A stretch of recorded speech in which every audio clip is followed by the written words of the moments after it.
Hello students, बेटे आज हम चैप्टर 15 प्रोबेबिलिटी, जिसे हम हिंदी में क्या कहते हैं, प्रायिकता स्टार्ट करने जा रहे हैं। आप लोगों ने ये चैप्टर पहले 9th क्लास में भी पढ़ा है। प्रायिकता का मतलब क्या होता है? संभावना। ठीक है, पहले हमने फॉर्मूला पढ़ा हुआ है। प्रायिकता का फॉर्मूला मैंने आपको अभी जो पेज भेजा हुआ कल का उसमें दिया हुआ है। प्रायिकता क्या होता है? फॉर्मूला अभिप्रयोगों की संख्या जिनमें घटना घटी है बटा अभिप्रयोगों की कुल संख्या। जहां फिर हम इसको ऐसे भी लिख सकते हैं, प्रोबेबिलिटी ऑफ ई, मतलब प्रायिकता ई की। ई क्या है? एक घटना है, उसकी प्रायिकता किसके बराबर है? फॉर्मूला जो है, आप ये सिंपल सा फॉर्मूला भी याद कर सकते हो। घटना की अनुकूल परिणामों की संख्या, घटना की अनुकूल परिणामों की संख्या बटा, अब उसके नीचे जो है हम क्या लिखेंगे? कुल संख्या। किसकी? घटना की कुल परिणामों की संख्या। ठीक है, ये फॉर्मूला आप लोगों ने याद करना है अच्छी तरह से, ये हर क्वेश्चन में यूज होगा। अब देखो, अनुकूल परिणामों की संख्या क्या मतलब क्या है? कि जो हमें दिया गया है, जिसके बारे में हमें प्रायिकता निकालनी है, वो होगा अनुकूल परिणाम, उसकी संख्या, उसकी हमने निकालना है। और नीचे किसकी संख्या देखनी है? कुल कितने परिणाम है उनकी संख्या लिखनी है। दूसरा मैंने आपको जो भेजा उसमें क्या लिखा था?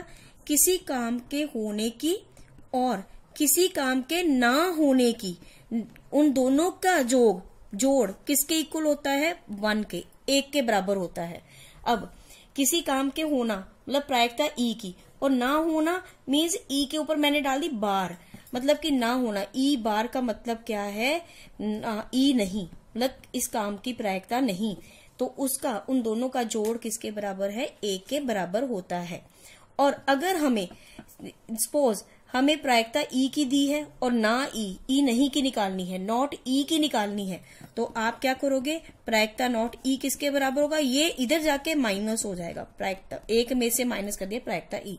अगर आपको ये दिया है, प्रायिकता ई नहीं दिया है और प्रायिकता ई निकालना है, तो आप क्या करोगे? प्रायिकता ई किसके बराबर होगा? ये उधर जाके माइनस हो जाएगा, प्रायिकता ई नहीं।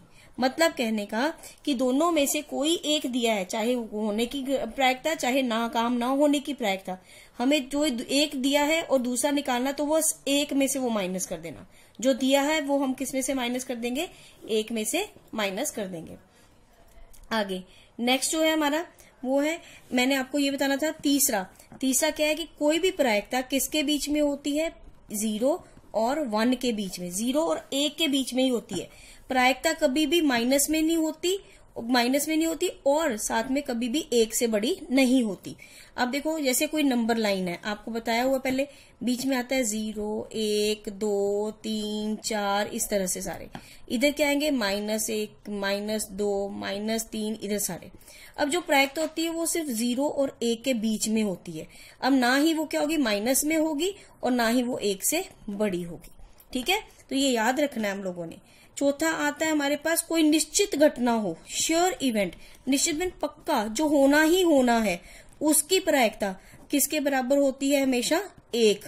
निश्चित में पक्का, श्योर है, ये काम होना ही होना, उसकी प्रायिकता 1 है। और जो असंभव घटना है, मतलब जो हो ही नहीं सकती घटना, जो काम हो ही नहीं सकता, उसकी प्रायिकता क्या होती है? 0 होती है। ये सारे फॉर्मूले मैंने आपको लिख के भेज दिए हैं। अब उसके बाद मैं क्वेश्चन एक्सरसाइज बताऊंगी कैसे करनी है। पहले ये आप लोगों ने ध्यान से बेसिक फॉर्मूले याद करने हैं।